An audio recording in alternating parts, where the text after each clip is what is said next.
যুদ্ধের ভয়াবহতা যখন গাজার আকাশকে গ্রাস করেছে, তখন মধ্যপ্রাচ্যের অগ্নিগর্ভ পরিস্থিতি নতুন নাটকীয় মোড় নিয়েছে।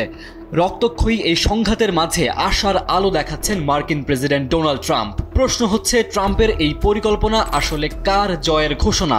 হামাসের আত্মসমর্পণ নাকি নেতানিয়াহুর নীরব পরাজয়?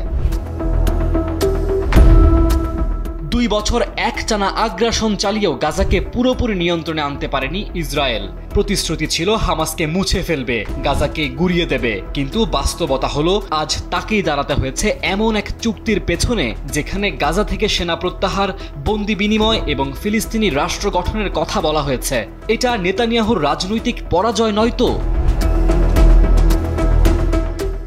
ট্রাম্পের ঘোষিত 20 দফা পরিকল্পনায় হামাসকে কার্যত অস্ত্র নামিয়ে রাখতে বলা হয়েছে তারা শাসন কাঠামোতে থাকবে না, নিরস্ত্রীকরণ হবে নিরপেক্ষ তদারকিতে।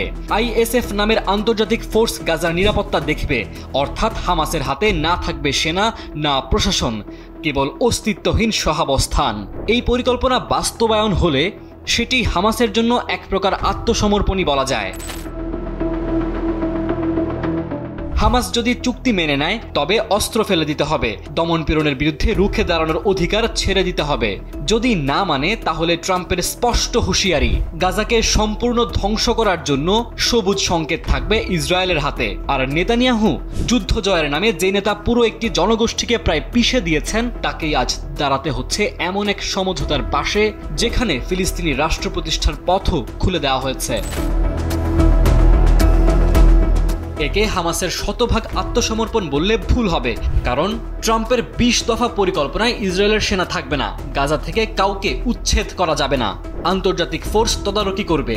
এই শর্তগুলো গাজাবাসীর নিরাপত্তা ও টিকে থাকার জন্য ইতিবাচক কিছু বার্তা দেয়। তবু প্রশ্ন থেকেই যায়, এই চুক্তির মাধ্যমে কি সত্যি শান্তি আসবে, নাকি এটি এক পক্ষের শাসন প্রতিষ্ঠার আরেক ছল মাত্র?